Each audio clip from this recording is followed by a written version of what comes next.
Assalamualaikum warahmatullahi wabarakatuh.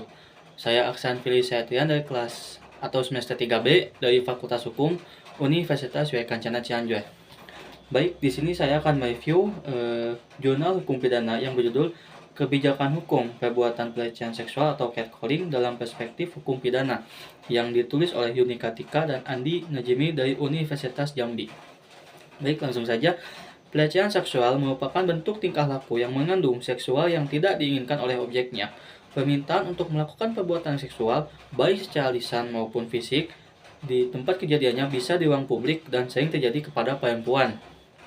Hal tersebut membuat perempuan tidak merasa aman, damai, dan tentram. Padahal hal tersebut telah diatur dalam pasal 30 Undang-Undang Nomor 39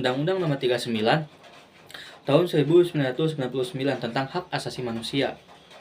Perbuatan catcalling merupakan suatu bentuk pelecehan verbal yang berkaitan dengan tindak pidana yang melanggar kesusilaan.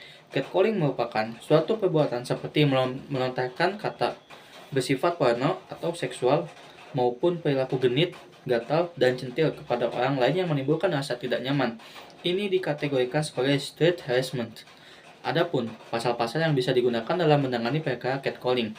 Pasal 281 ayat 1 KUHP, Pasal 8, 9, 34, dan Pasal 35 Undang-Undang Nomor 44 Tahun 2008 tentang pornografi. Untuk penerapan sanksi perbuatan catcalling ini pun harus dipertimbangkan akibat yang ditimbulkan. Dalam perspektif hukum pidana, perbuatan catcalling ini merupakan bentuk kejahatan kesusilaan dan dalam perumusan dan pemberian sanksi pidana tergantung nilai-nilai yang hidup di masyarakat. Sanksi pidana tersebut dijatuhkan pun merupakan upaya akhir yang harus ditempuh atau bersifat ultimum remedium. Diperlukan juga kajian mengenai moral, nilai asas-asas, serta teori yang berkaitan dengan hukum pidana dikaitkan dengan pasal 241 RUU KUHP, pasal 11 dan 12 RUU KPS. Aturan tersebut menjadi kebijakan hukum konstituendum bagi Indonesia untuk mengkriminalisasi suatu perbuatan catcalling harus perlu memperhatikan syarat kriminalisasi. Apakah perbuatan tersebut tidak disukai dan dibenci merugikan korban? Lalu, apakah biaya mengkriminalisasi seimbang dengan hasil yang akan dicapai? Lalu, apakah akan makin menambah beban aparat penegak hukum?